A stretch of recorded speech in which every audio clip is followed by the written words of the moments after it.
Oi, amigos e amigas. É um grande prazer mesmo estar com vocês aqui. Muito obrigado pelo convite a todos os irmãos e irmãs da Pastoral do Menor. Né? Eu estou vendo aqui tanta gente que de algum momento a gente se encontrou nas caminhadas das pastorais, nas caminhadas do trabalho como educadores. E eu tenho um lugar de formação aqui na Zona Leste, né? Que eu me formei aqui a partir das comunidades eclesiais de base, mas também eu tive a oportunidade de aprender a ser educador menor aqui lá na região Belém. Estou próximo aqui, estou em Itaquera, mas na região Belém. Então é um grande prazer estar com vocês aqui. Vocês são referência no trabalho profético de defesa e construção com os meninos, as meninas, com aqueles que mais precisam do espaço de protagonismo numa sociedade tão violenta, né?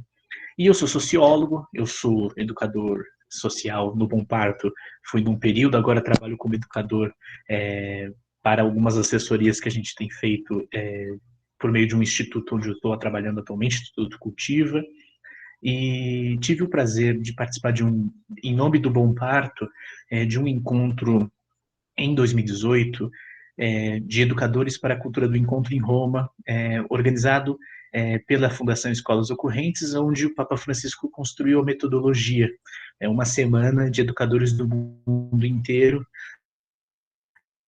na pedagogia ali construída pelo Papa, né? Então é um grande prazer.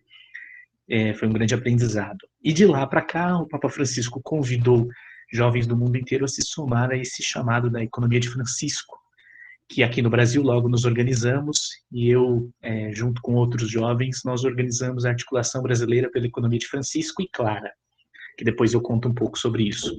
É, nesse Ainda bem que aqui a gente já colocou a Clara, graças a Deus. deu golaço, Marilda, você vai saber por quê. Inclusive, depois de um 8M, né, 8 de março ontem, tem todo sentido refletir Clara. E também, nessa organização, eu comecei um diálogo junto à CNBB e os jovens selecionados para a Economia de Francisco para que a gente construísse um caminho comum.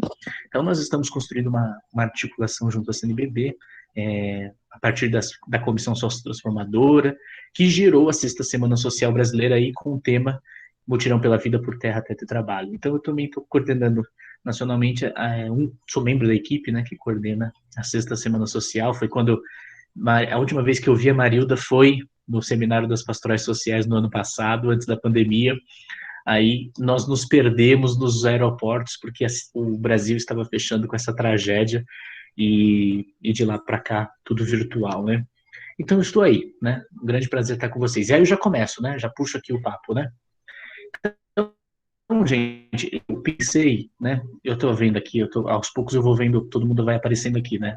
Então, mando uma saudação a Dom Luiz Gonzaga, que eu estou vendo aqui agora, que eu não tinha visto. Grande prazer estar com você aqui, o senhor, e com os outros irmãos e irmãs que vão vendo aos poucos, né? A tela vai aparecendo e vai sumindo aqui. É, eu pensei, ao analisar a conjuntura que a Marilda tinha me provocado, em 3 pontos, seguindo a linha do Papa Francisco, que só fala em 3 pontos, mas eu queria que o nome dessa nossa análise de conjuntura fosse Conjuntura em Tempos de Plantio. Por que isso, né? Explico. Nós estamos num tempo em que a gente volta a ser semente, como nos provocou o Papa o Frei Beto há alguns anos atrás, falando: nós estamos num tempo de recomeçar os trabalhos, de rediscutir a nossa ação, rever nossos caminhos. E nessa conjuntura em tempo de plantio, eu queria comentar 3 aspectos, né? A conjuntura, para onde vai o mundo neste tempo da humanidade, e é exatamente isso, para onde vai o mundo, porque nós precisamos de uma compreensão nova de relação com o mundo. O mundo é um ser vivo, a Terra, a Mãe Terra, e nós, enquanto humanidade, estamos conduzindo o mundo para um lugar. Então, para onde vai o mundo neste tempo da humanidade? O segundo ponto é justamente nós pensarmos para onde vai a nossa igreja, né? Aonde vai a nossa igreja neste tempo do mundo, e por fim refletir uma ideia de memória e compromisso que nós saímos dessa reflexão, né? Então é, é importante que a gente reflita que nós temos um sistema econômico, né? um projeto econômico de sociedade que se acoplou às diversas organizações sociais da vida. Ele não é só um sistema econômico hoje, o que nós vivemos. É, na verdade, um sistema econômico apropriador. Ele criou a financiarização, que é essa lógica dos bancos que geram cada vez riqueza em cima de riqueza. Hoje no mundo nós temos os bilionários. Os bilionários são figuras que crescem sua riqueza em cima de dinheiro e não em cima mais do capital sobre trabalho. Ou seja, um bilionário, ele pega um bilhão, coloca na bolsa de valores e por dia, durante um ano, ele vai ganhar 127 mil, no caso da moeda que gira no mundo com mais facilidade, dólares. Então, é um efeito de uma bola de neve que o mundo está gerando, chamado financiarização. Então, primeiro aspecto, a financiarização. O segundo aspecto dessa nossa sociedade é o endividamento. O endividamento por quê? A lógica de construção do empobrecimento é deixar as pessoas endividadas, porque elas ficam enforcadas. E esse endividamento ele é ocasionado justamente com um sistema propositivo de enriquecimento cada vez maior, que chama de expoliação dos bancos. O Brasil tem um dos sistemas bancários mais atrasados do mundo. Você olha, por exemplo, vamos olhar uma nação que todo mundo gosta de comparar, né, os Estados Unidos. Os Estados Unidos tem mais de 100 bancos. O Brasil tem um aglomerado aí de 10 bancos no máximo, e eles cada vez mais dominam as regras do mercado. Então, segundo aspecto do endividamento. O terceiro aspecto é a precarização do trabalho. Como nós estamos vendo no mundo todo, reforma trabalhista aqui no Brasil de 2017 só envelopou um processo que estava acontecendo no mundo inteiro, que são as reformas que retiram direitos da classe trabalhadora. O trabalhador não é mais não tem um sindicato mais para mediação firme, não tem mais as relações de trabalho que podem garantir direitos, mas ele é um sujeito empresarial. Ou seja, você é uma pequena empresa, todo trabalhador é uma pequena empresa, por isso tem um CNPJ, um MEI, e esse trabalhador constrói as relações de trabalho como outra empresa. Então ele tem que pensar como empresa. Quarto ponto, são os cortes dos programas sociais. Nós estamos vivendo um período em que os programas sociais são cada vez mais privatizados a grupos, organismos, e não como um bem público, né? A gente vai olhar depois isso. Um outro aspecto é a privatização. A lógica da privatização foi construída como uma grande narrativa de que é funcional para esse nosso sistema econômico e político. Privatiza que melhora. E o que nós tivemos no último período com as privatizações foi, na verdade, a perda da garantia do que é comum para todos. Se não fosse o SUS lutado arduamente para ser um sistema universal, desde os anos 80, as marchas do SUS, eu sei, acompanhei muito os relatos das militantes históricos, das pastorais, dos movimentos, das periferias, que marcharam nos anos 80 na construção do SUS. Se não fosse essas lutas, hoje nós teríamos o triplo, o quádruplo de mortes, porque um sistema privado não daria conta, como o SUS está dando, e aos perrengues, graças a subfinanciamento que vem sofrendo nas últimas décadas. E, por fim, isso que a gente fala como uma lógica de construção da sociedade neoliberal, que é o sujeito empresa. Todo mundo foi reduzido a empresário de si mesmo. Por que eu estou dizendo isso? Porque isso tudo faz parte da grande macroconjuntura, né? Da conjuntura maior que foi consagrada com aquela frase da Margaret Thatcher, a Dama de Ferro, na Inglaterra, nos anos 80, falando não há alternativa. O que era não há alternativa? Após a derrubada da alternativa socialista na sociedade, o capitalismo se anunciava que empresa privada e democracia representativa eram as formas, os sinais de socialização humana. Ou seja, a partir dessa lógica, nós construiríamos a lógica da sociedade humana. Temos 30, 40 anos da construção disso. E isso só foi se construindo dentro da raiz da sociedade, ou seja, nas relações.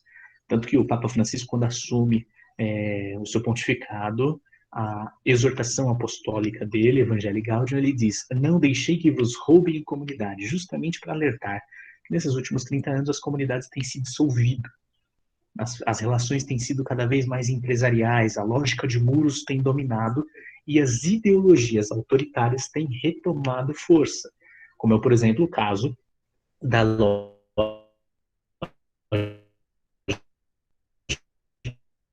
de política de condição autoritária que se diz no lugar do extermínio dos jovens negros das periferias, ou com a redução da variedade penal. Essas são lógicas autoritárias que retomam na sociedade quando a gente tem uma sociedade se privatizando, né? Mas o que nós temos como perspectiva? Chegando mais aqui no nosso Brasil atual, né? O Lenin tinha uma famosa frase que ele falava que há décadas que nada acontece, mas há semanas em que décadas acontecem. E nós tivemos nos últimos anos semanas que determinaram o caminho do mundo. Eu acho que tem três anos que são essenciais para a gente entender onde nós estamos. 2015, o fim do pacto do neoliberalismo progressista. O que eu quero dizer, 2015, ser o fim do pacto do neoliberalismo progressista? A América Latina, ela se concebeu nos anos 2000 com o neoliberalismo, ou seja, não negou esse sistema, mas entrou governos progressistas que tentavam fazer uma conciliação entre o neoliberalismo e a sociedade.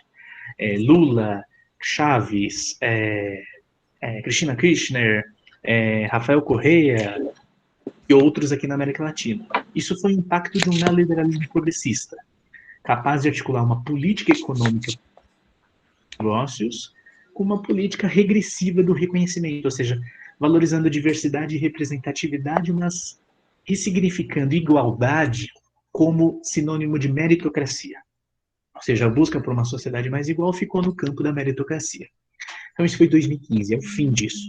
O fim com um ciclo cada vez mais do neoliberalismo voltando com um discurso mais violento. Em 2018, aqui no Brasil, nós temos a vitória de um populismo conservador, que é caracterizado pela ascensão do fenômeno aí Bolsonaro, que é nada mais nada menos do que a retomada do populismo conservador como uma resposta à conciliação desse neoliberalismo conservador. Buscar um casamento nesse exato momento, né? Isso é uma novidade para nós porque a gente nunca teve que lidar com um movimento social conservador populista, ou seja, na boca do nosso povo, discurso de ódio, de intolerância, de medo de imigrantes, de medo, de discurso de ódio contra a população desempregada, contra a população em situação de rua. O populismo conservador fundamenta um movimento social, que é uma coisa que a gente não via no Brasil. A gente conhecia movimento social brasileiro a partir do povo, dos movimentos sociais de esquerda, nós conhecíamos os movimentos sociais e conhecemos uma classe média calada que se colocava ali como um centro político que sempre foi conservador, mas não falava e não se organizava. Agora a gente tem a organização disso, e isso é perigoso. E um terceiro e último, de uma semana que ocorre em uma década, em 2020, ano passado, a pandemia da Covid-19, que é o resumo de uma humanidade sem ar. O que eu quero dizer com humanidade sem ar?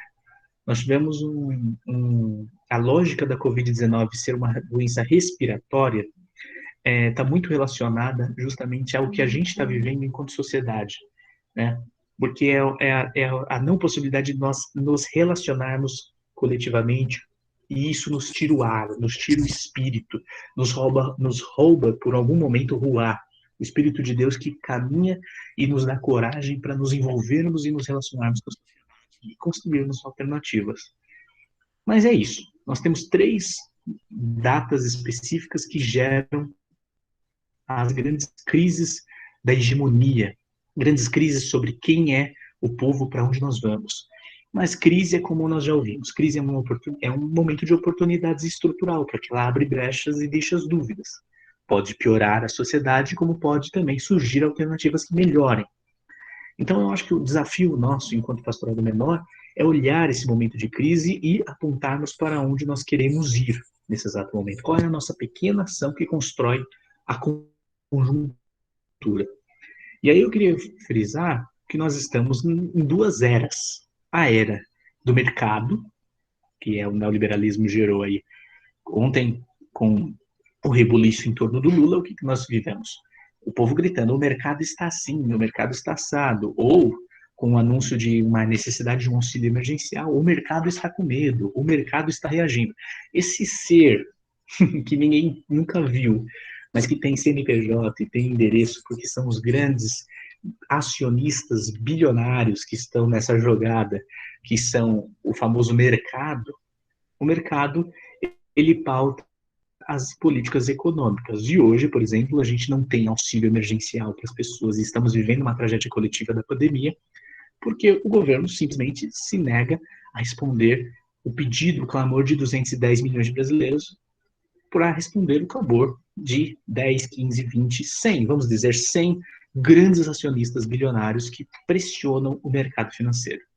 Para você ter uma ideia em dados, eu peguei aqui para falar com vocês, o governo gastou com o auxílio no ano passado, em todas as suas fases 390 bilhões, gente. Isso beneficiou diretamente 68 milhões de pessoas.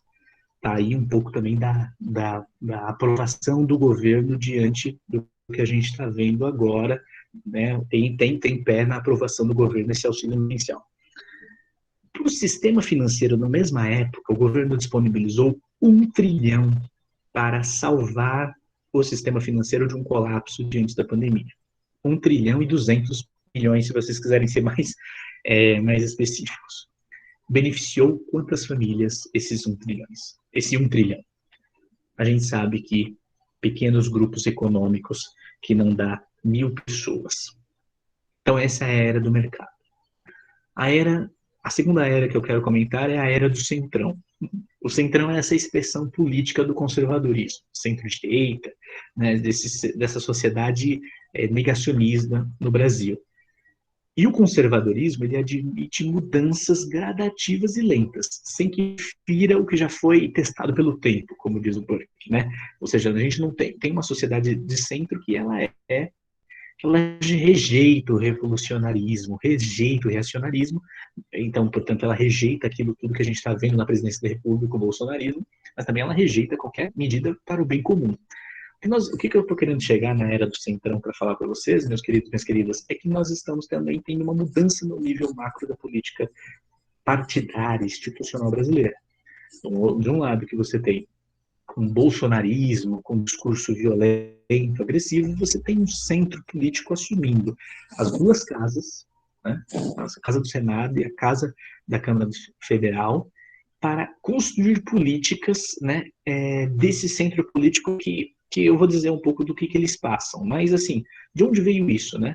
Desde meados do ano passado, o segmento militar, liderado pelos generais o Braga Neto e o Luiz Eduardo Ramos, ele forjou um acordo com o Centrão para ingressar e dirigir o governo federal, porque eles entenderam que os arroxos do governo federal, esse tipo de política do Bolsonaro não dava para ser construída sem conciliação com a base que é a maior do Centrão. Ou seja, então houve um acordo do governo federal com o centro político que determina se ia ter impeachment ou não, e agora está determinado que não vai ter impeachment, que a gente vai ter esse governo aí durante esses 4 anos.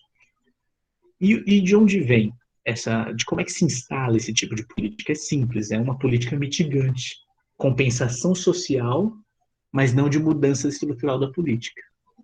Né? E de onde vem isso? O assistencialismo ganha força no Brasil, né? Com o manejo do orçamento público a partir de uma lógica clientelista. É daí que vem os acordos que estão acontecendo no Centrão. Uma velha lógica clientelista não conduzir a nossa política.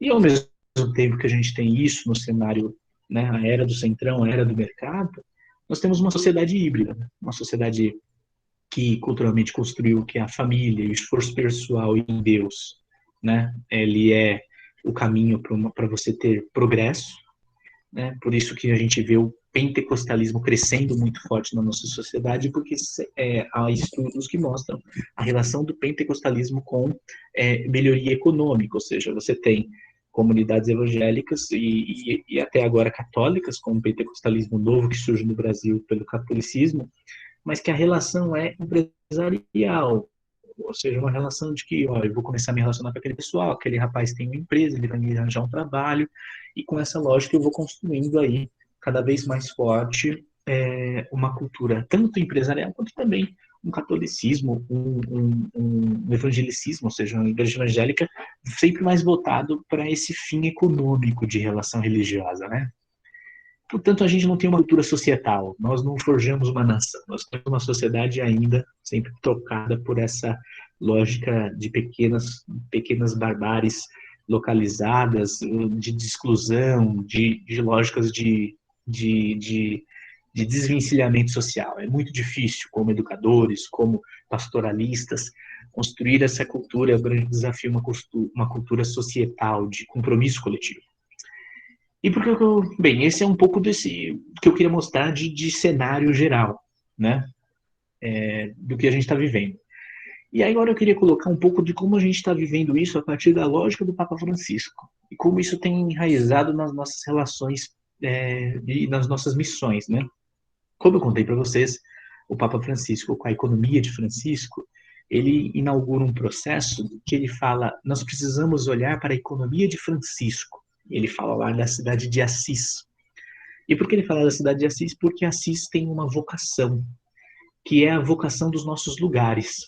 O Papa, inclusive, quando ele fez o convite, ele fala, olhemos para o Santo de Assis, justamente para que a gente perceba que Assis é capaz de construir-se em cada bairro, em cada comunidade, porque é um lugar onde a gente escolhe sermos construídos a partir da solidariedade, de novas lógicas econômicas, que é a partir da partilha, e de uma cultura do encontro, que é a cultura do cuidado da casa comum, a cultura do cuidado uns com os outros, de acolhermos as pessoas. Por que colocar a economia de Francisco? O que São Francisco tinha para mostrar para nós? Exatamente o lugar de percebermos que em cada bairro nosso nós podemos construir micropolíticas, ou que chama microcondutas, que construam novas economias. O Brasil é precursor nisso. Desde os anos 70, anos 80, se fala da economia solidária como um grande movimento social, que é nós colocarmos a lógica de temos trabalhadores, temos produtos, como é que a gente constrói lógicas de trabalho nos nossos bairros, nos nossos territórios? Né? Como é que a gente constrói uma economia solidária, ou os bancos comunitários? Como é que a gente constrói uma economia ecológica? Por quê? Na comunidade nossa, na nossa Assis, que cada um tem pessoas e tem a possibilidade de construir economia, porque todos nós somos corpos econômicos. Nós produzimos, nós partilhamos, nós temos a economia a partir da gente. E o que o capitalismo neoliberal fez foi tirar de nós a capacidade de percebermos que nós somos territórios econômicos. Então, portanto, o Papa Francisco colocou algumas formas da gente corrigir modelos a partir do nosso território. Corrigir o modelo de crescimento, ou seja, de como a concentração de dinheiro está em alguns grupos. Eu falo, por exemplo, a gente fez um estudo aqui, que é Itaquera, onde eu estou, né? Tem um McDonald's, é o McDonald's que mais lucra da América Latina, está do lado do estádio do Corinthians. E esse McDonald's, ele está numa região onde você concentra toda uma concentração de classe trabalhadora bem pobre que pega metrô e que vai trabalhar, mas que chega e vai consumir no McDonald's. A gente precisa investir na lógica da economia de Francisco, nas cooperativas, numa construção de cooperativa de hambúrguer, de uma construção de um banco comunitário, fazermos, portanto, uma dissociação seletiva e temporal desse sistema econômico para um novo, um pequeno sistema econômico que surge nas nossas pequenas comunidades. Só assim a gente começa a superar o governo da morte, que é esse neoliberalismo capital. Porque tem uma dupla função ali. Ele educa, porque a gente constrói coletivamente processos de emancipação, e, ao mesmo tempo, ele começa a dar alternativas objetivas para o nosso povo. Porque você está gerando renda, trabalho e solidariedade. Então, a gente precisa insistir na economia solidária como uma saída para esse lugar, e a vocação de Assis é isso, olharmos para esse lugar. É claro que tem desafios muito grandes. Nós, temos um discurso muito forte da partilha, mas todos nós somos obrigados a ter uma conta no banco. E isso é normal. Mas eu falava com a Marilda no ano passado, lá no encontro em Brasília, mas a nossa igreja precisa criar alternativas. Precisa ter, cada diocese, um banco comunitário, por exemplo, para mostrar que a gente pode ter uma outra lógica, que não só a lógica desses bancos que estão aí para nos espoliar, para nos empobrecer, para nos amarrar. Portanto, essas são as concentrações que a economia de Francisco e Clara mostra com muita força. Um outro arranjo de sociedade. Trabalhar menos para trabalharmos todos e, assim, produzirmos o essencial e distribuirmos tudo. Essa é uma lógica da economia de Francisco e Clara que desenvolve, hoje, a superação do desemprego estrutural, de produzir o que é essencial e distribuir. Então, corrigir. Distribuição, o modelo de trabalho, o modelo de crescimento e o modelo que a gente conhece como esse modelo de partilha, nosso modelo de distribuição. Então, trabalho, distribuição e crescimento. Por fim, como a nossa igreja vem olhando a isso, né? Então, para onde vai a igreja nesse tempo do mundo, né? Nós tivemos uma ação muito importante, que foi, no ano passado, um grupo muito grande de bispos da nossa igreja que assinaram uma carta do povo de Deus, colocando suas preocupações com o momento político que nós vivemos aí há anos. Nós estamos vendo a igreja posicionar-se com notas, com Frente pela Vida, com grandes organizações para falar, nós precisamos sair dessa lógica de morte que está acontecendo na nossa sociedade. E esses bispos, hoje, atualmente, eles continuam dialogando, inclusive, para que a gente continue tendo, a partir da igreja, a voz da profecia. Inclusive, surgiu, em comunhão com esses bispos que fizeram essa carta do povo de Deus, um grupo de padres, que hoje dá mais de 1.000 padres da Igreja Católica do Brasil inteiro, colocando lá os padres da caminhada, que são padres que estão fazendo encontros para discutir a ação do padre na igreja estar focada para o fortalecimento das pastorais, o fortalecimento dos organismos, uma pastoral de conjunto, que é um grande desafio que nós retomamos com força, e sobretudo, né, claro, né, nós temos aí uma ação de defesa, né, da institucionalidade da CNBB, que hoje se vê muito fragilizada por grupos que ascenderam aí desde 2015, 16, 17, 18, agora com muita força, contra tudo que são as instituições que estão à frente do povo para defendê-lo, né? Está com o povo para defendê-lo. E é o que nós vimos agora com a campanha da fraternidade. Um pequeno grupo, você teve 3 bispos, você teve pequenos grupos que se posicionaram contra a campanha da fraternidade ecumênica, mas isso virou um barulho na nossa igreja, porque eles têm os mecanismos de comunicação em massa que chega no povo simples uma mensagem desvirtuando tanto a igreja, tanto a campanha da fraternidade ecumênica, atacando e colocando medo na cabeça do povo, né? Eu estava recentemente conversando com o Dom Luiz, que é bispo lá na região Belém, onde a Marilda atua, e ele falava: Eduardo, eu desci no elevador, a mulher veio me perguntar: Dom Luiz, é isso, eu tenho que seguir a campanha da fraternidade ou eu tenho que ignorar? Porque eu vi um negócio aqui horrível. Ou seja, eles estão usando máquina com dinheiro para assustar o povo. E a gente precisa cada vez mais investir na nossa comunicação e na nossa unidade. Portanto, há um desafio muito grande na defesa da CNBB e no esforço dela, né, de construir uma frente dentro da CNBB para ela avançar sobre temas e não recuar nesse momento. Isso é um desafio da conjuntura da igreja, ela não ter medo e não recuar. A campanha da fraternidade ecumênica é um grande presente da sociedade para a sociedade que hoje é uma sociedade tomada pela intolerância. A campanha da fraternidade ecumênica, que ocorre de 5 em 5 anos, ela deve continuar. Então, tem uma tensão aí colocada. E aqui no Regional Sul 1, onde eu estou, nós tivemos a possibilidade de articular muito bem agora a Sexta Semana Social Brasileira, que gera uma empolgação, porque gera um processo de pastoral de conjunto, de reunir as pastorais para construir o processo da Sexta Semana Social Brasileira, Mutirão pela Vida, por Terra, Teto e Trabalho.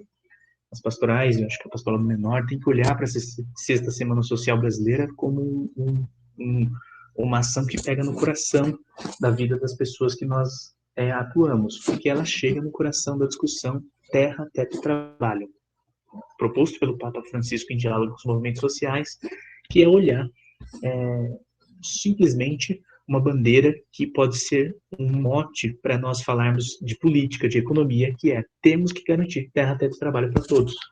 É um jeito simples de dizer economia, de discutir política. Políticas focadas em terra de trabalho. Bem, e o que é isso? Qual é o nosso fim? Para eu encerrar aqui a minha fala, qual é o nosso objetivo com tudo isso? Reconstruir a confiança social e o espírito coletivo. Né? Nós temos uma crença na humanidade e para tanto a gente não pode se desgarrar da cultura popular como um demiurgo, né? Nós precisamos dialogar com o cotidiano de quem tentou recentemente, mas se sentiu traído. O povo que votou, o povo que está desencantado com a política, o povo que, inclusive, falava agora há pouco na Rede Vida, está nas ruas e tá um pouco se lixando para a pandemia, né? Nós estamos vivendo uma sociedade que perdeu os vínculos de fraternidade e solidariedade justamente porque o sistema econômico fez isso com elas, né? O Paulo Júnior, que era o jornalista da Rede Vida, ele perguntava como é que a gente pode fazer com que o povo entenda o seu compromisso social. Não é uma psicologia que a gente atua no povo que está ali, a gente tem que olhar a conjuntura. A sociedade fez isso com as pessoas. Então a gente tem que ir na raiz. A raiz é uma economia para a vida, uma solidariedade política. Isso é o mote do que a gente tem que trabalhar enquanto pastorais e grupos. Tanto que a Marilda me apresentou, que eu fiquei muito feliz, e aí por aí eu encerro, que é o meu último ponto, que é essa ideia do memória e compromisso. A Marilda mostrou o projeto da Pastoral do Menor, que eu achei muito bacana, das escolas de cidadania com juventude, né?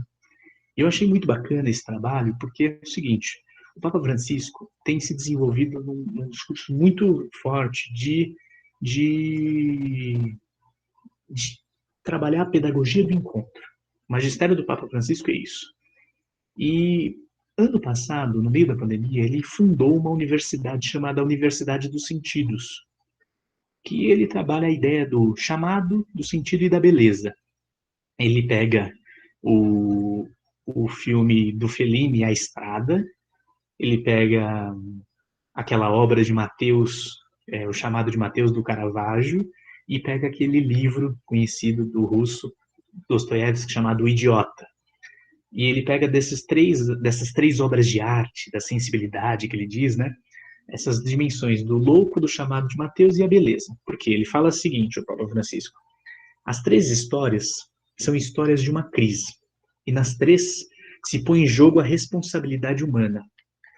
Crise significa, originalmente, ruptura, atalho, abertura, perigo, mas também oportunidade.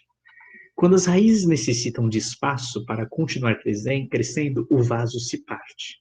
Assim é a vida, cresce e se rompe. Quem nos diz isso é o Papa Francisco. Por que ele está falando isso? Porque quando eu vi o projeto da cidadania, eu vi uma coisa muito boa, a construção de um processo de autonomia para que os jovens construam a cidadania no seu território. E o Papa Francisco luta muito, fez muitos discursos, apresentou na ONU o programa Juventude, Jovens para a Cidadania, que seria todos os jovens com 18 anos serem educadores comunitários, que recebam dinheiro do governo para trabalhar a cidadania no seu bairro. E uma coisa que eu acho que metodologicamente pode entrar no programa da Escola de Cidadania são essas três dimensões. O chamado do Papa Francisco, que é a abertura para o outro, que não sou eu, que a pedagogia dele insiste que é apontar a abertura das relações, a complexidade do que é o outro, diante de suas escolhas e também das suas renúncias e dores. Então, essa ideia do chamado, a ideia da dimensão do Francisco, que é o sentido, a segunda dimensão, que ele fala muito na sensibilidade da intuição, ou seja, mover-se pelo mundo que não se conhece e se aproximar dele. Né? Todos temos sentidos, todos temos escolhas, e com elas devemos mover o coração delas e o que há de vivo da dimensão comunitária, da dimensão da partilha. Né? O Francisco ele fala, todos nós temos algo que dar, todos nós temos algo que receber. É muito bonito isso. Portanto, a juventude que vai se movendo ali na comunidade para entender a dimensão do quais os desafios do seu povo, e isso tudo com o último aspecto que o Papa Francisco fala, que é a beleza. O Papa Francisco fala, cuidadosamente nós vamos cuidando da criação com a pedra de cada um, edificando a cultura do encontro, ou seja, na diversidade de cada um, nós vamos construindo uma nova sociedade, por isso a beleza. Eu acho que essa dimensão da pedagogia do Papa pode estar de encontro com os jovens que constroem essas escolas de cidadania. Eu acho que Não há no mundo hoje evangelização que não seja a partir da ecologia integral e da solidariedade, fratelli tutti, laudato si. E não há para nós um desafio maior que garantir para o nosso povo esperança, brilho nos olhos, e o Papa Francisco ele fala para a gente ir ao coração das pessoas. Então, que os meninos, as meninas, né, jovens que nós encontramos na Pastoral do Menor, eles tenham essa capacidade do brilho nos olhos. Eu falo para chover no molhado, porque sem falsa modéstia, na Pastoral do Menor, ali onde eu atuei como educador social, eu via a necessidade e o desejo de construir isso, o brilho nos olhos, chegar no coração desses meninos, dessas meninas. Então, mais do que um ensinando, eu queria mostrar para vocês um alerta. Vocês estão no caminho. Nós precisamos radicalizar cada vez mais nossa ação pastoral para que ela seja esse lugar, de chegar no coração dos meninos e das meninas e garantir-lhes o protagonismo para que haja uma sociedade mais justa, porque eles carregam essa esperança, essa vida. E é uma pena que nós estejamos aqui. Eu queria muito estar lá no Hotel Santa Mônica com vocês nesse papo, nessa noite de terça. Mas eu fico feliz de estar, pelo menos, trocando um pouco das ideias na limitação que a telinha nos dá. Mas deixo aqui meu agradecimento e espero que tenha sido compreensível o que eu quis deixar para vocês. Obrigado.